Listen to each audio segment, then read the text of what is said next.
दोस्तों अदावर्स है। मैं हूँ तलत गिल और आज आपकी खिदमत में अपना एक और नई वीडियो पॉडकास्ट आप जो भी कहें, या मैं तो कॉलम लिखती हूँ तो मैं वही आप लोग के सामने लेके हाजिर हुई हूँ, जो कि एक नहायत ही सेंसिटिव मामले के ऊपर है। और गालिबा आप लोग न्यूज़ में देख भी चुके होंगे सूडान से मुताल्लिक़ खबर।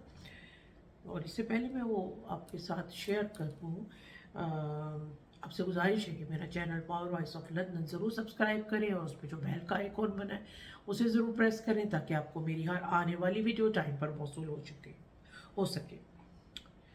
दोस्तों, इस मेरे कॉलम का उन्वान है सूडान, हथियार बनाने वाले मुल्कों की मंडी। सोशल मीडिया की बदौलत हम बहुत सी ऐसी खबरें सुन और देख सकते हैं जिनको इलेक्ट्रॉनिक मीडिया पर ना तो कोई कवरेज मिलती है, ना उसका कोई तस्करा होता है। ख़ासतौर पर मखसूस अगर हम इंटरनेशनल मीडिया को देखें तो वो सिर्फ वो खबरें चलाता है जो उनके अपने मुल्क की सियासी और खारजा पॉलिसी को फ़ायदा पहुँचाए। नस्ली, इलाकाई और मजहबी मुनाफरत की वजह से हुकूक इंसानी को पसे पुश्त डाल दिया जाता है। बहरहाल किस्सा मुख्तसर कि सरमायादार या अमीर ममालिक का तबका जिस जिस तरह गरीब ममालिक और उनके गरीब मजदूरों का माली इस्तेसाल करते चले आ रहे हैं, वो तो हम कई दहाइयों से देखते चले आ रहे हैं। मगर अब इस तबके ने इन गरीब पसमानदा ममालिक की सियासत और इक्तिसादियात को भी अपने शिकंजे में जकड़ लिया है और अपने मफाद के लिए इन मुल्कों को तबाह व बर्बाद कर दिया है। जी, मैं बात कर रही हूँ अभी सूडान की। इस गरीब और पसमानदा मुल्क को किस तरह अंदरूनी जंग में झोंका गया है और उसके बाद मुसलसल इस मुल्क को हथियार फराहम करके इस जंग को तूल दिया जा रहा है। ना सिर्फ इन हथियारों की फरोख से फ़ायदा उठाया जा रहा है, बल्कि सूडान के मादी ज़खायर को भी लूटा जा रहा है। गुज़िश्ता हफ्ते सूडान के शहर अल-फशर में होने वाले खूनी वाक़यात के जो मनाजिर सामने आए हैं, वो किसी भी इंसानी ज़मीर को छोड़ने के लिए काफ़ी है। सूडानी फ़ौज के शहर से इनखला के बाद RSF जो है वो रैपिड सपोर्ट फोर्सेस ने एक ऐसा कत्ले आम शुरू किया जिसने वहाँ के पुराने ज़ख्म ताज़ा कर दिए। सिर्फ 2 दिन में 2000 से ज़ायद अफराद हलाक हो चुके हैं। हज़ारों लोग पहले भी करीबी मुल्क चाड और मिस्र वगैरह में की तरफ हिजरत कर चुके हैं और अभी भी बहुत सारे लोग वहाँ जाने की कोशिश कर रहे हैं, लेकिन उनके काफ़िलों को वहाँ जाने से पहले ही कत्ल कर दिया जा रहा है। अक़वाम मुत्तहिदा की एक रिपोर्ट के मुताबिक अल-फशर शहर के इतराफ़ में 1,70,000 से ज़ायद लोग बग़ैर खुराक, बग़ैर पानी और बिना किसी तिब्बी इमदाद के फंसे हैं। सूडान सोने के ज़खायर के लिहाज से दुनिया का तीसरा बड़ा मुल्क है। इसके अलावा मवेशियों की तादाद के हिसाब से भी वो दुनिया में 5वें नंबर पर आता है। मगर आज वही मुल्क कहत, खाना जंगी, भूख और अमीर मुल्कों की मिली भगत से तबाह बर्बाद हो चुका है। 1 करोड़ से ज़ायद सूडानी इस वक्त शदीद ग़िज़ाई क़िल्लत और कहत के दहाने पर है। सवाल ये है कि सूडान का ये हाल क्यों? इस अंधोनाक सूरत हाल की जड़ें 1-2 साल पर नहीं बल्कि एक दहाई पर मुहित है, जब 2013 में दारफोर शहर में बगावत की आग बुलंद हुई और खुर्तुम, जो कि वहाँ का दारुल खिलाफा भी है, में फ़ौज की नाकामी के बाद एक नई मलेशिया बनाई गई जिसका नाम RSF यानी रैपिड सपोर्ट फोर्स रखा गया। इसका मकसद ये था कि तेज़ रफ्तार कार्रवाई करके मुल्क में मौजूद बदअमनी और शोरिश को ख़त्म किया जाए। ये लड़ाई दरअसल इक़्तिदार, फ़ौजी बालादस्ती और मुल्क के सियासी और इक़्तिसादी वसाइल पर कब्ज़े की जंग है। 2019 में जब अवामी एहतजाज के नतीजे में सदर उमर अल बशीर की हुकूमत, जो 30 साला हुकूमत थी, उसका खात्मा हुआ, तो उसके बाद एक अबूरी सिविल हुकूमत कायम हुई। लेकिन जल्द ही ताकत की जंग शुरू हो गई और सिविल हुकूमत का खात्मा कर दिया गया।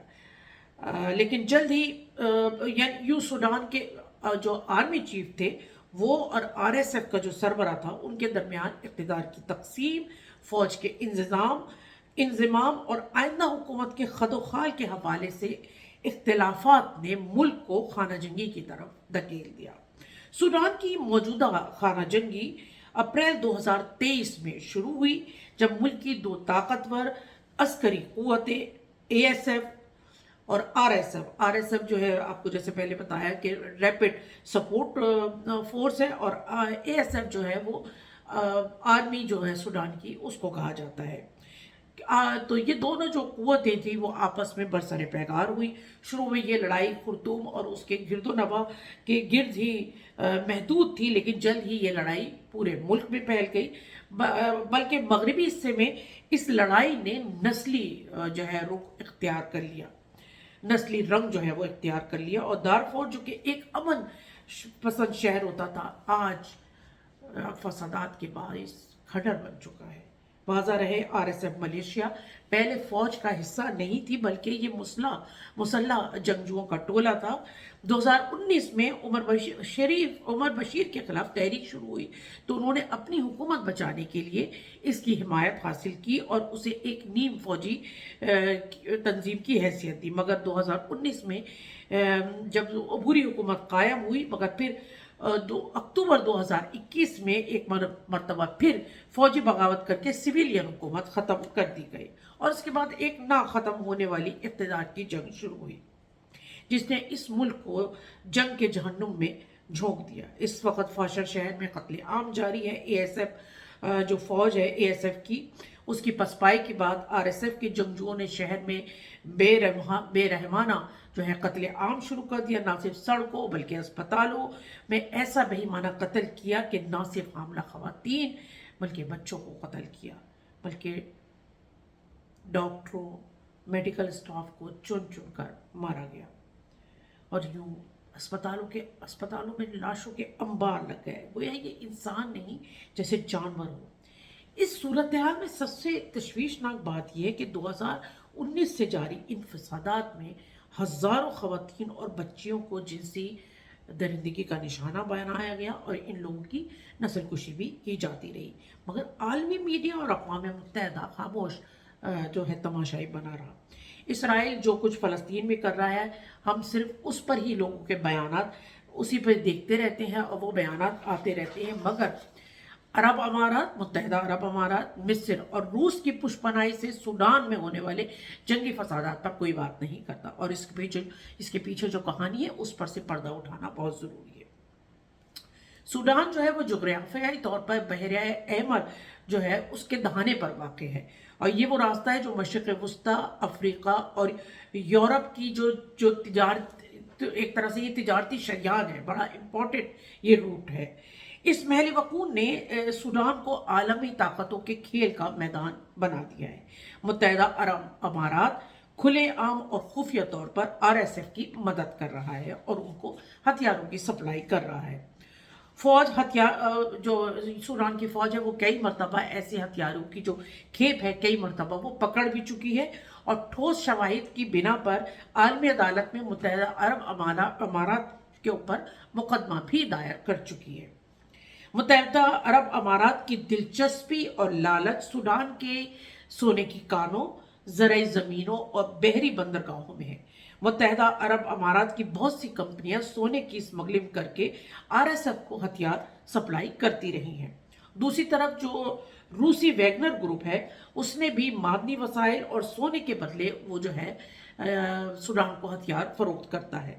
سوڈان میں جو روسی مداخلت ہے وہ کسی سے ڈھکی چھپی نہیں ہے۔ روس کا جو ہے ایک مقصد ہے اور وہ واضح ہے کہ وہ بحر احمر کے ساحل پر ایک مستقل فوجی جو بحری اڈہ ہے وہ قائم کرنا چاہتا ہے۔ اب بات یہ ہے کہ جہاں خانہ جنگی یا کشیدگی ہو وہاں امریکہ اور اسرائیل کیسے پیچھے رہ سکتے ہیں؟ وہ بھی اس کھیل کے کھلاڑی ہیں۔ امریکہ کا مفاد یہ ہے کہ سوڈان کسی صورت بھی روس اور چین کے قریب نہ جائے۔ ماضی میں اسرائیل نے عمر البشیر کے ساتھ تعلقات بحال کیے، وہ ان کو اپنا اتحادی بنانا چاہتا تھا تاکہ بحیرہ احمر کے اندر ایران کے اثر و رسوخ کو ختم کیا جا سکے۔ ماضی میں RSF کے ساتھ اسرائیل کا جو دفاع کا جو سربراہ تھے ان کی ملاقاتیں بھی ہو چکی ہیں۔ اب صورتحال یہ ہے کہ RSF نے دارفر اور مشرقی صوبوں میں کئی سونا نکالنے والی اسکانوں اور اسمگلنگ کے راستوں کو اپنے کنٹرول میں کر لیا ہے۔ جعلی کاغذات کے ذریعے یہ سونا عرب امارات میں بکتا ہے۔ وہاں کی سونے کی چمک میں हजारों सूडानियों के खून की मिलावट शामिल है। ये बात ढकी छुपी नहीं कि बाज़ तहकीकाती रिपोर्ट्स के मुताबिक ए जेड जो गोल्ड है, ए जेड गोल्ड बहुत बड़ी ये कंपनी है जो मुत्तहदा अरब अमारात की कंपनियों को आरएसएफ से मुंसलिक करार दिया जा चुका है और इसकी बड़ी रिपोर्ट्स मौजूद है। दूसरी तरफ सूडानी फौज जो है, जिसको एएसएफ कहते हैं, वो भी तेल और सोने के एवज मिस्र से फौजी हथियार और इमदाद हासिल करती रही है।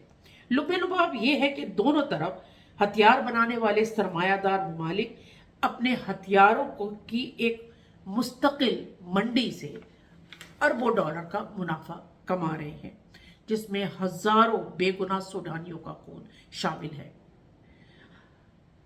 इसी तरह अमारात की, मुत्तहदा अरब अमारात की जो ये सोने की चमक दमक है, इसके पीछे भी सूडान के मासूम शहरियों का खून शामिल है। इसके ऊपर आवाज़ उठाइए, ये बहुत ज़रूरी है। बहुत शुक्रिया।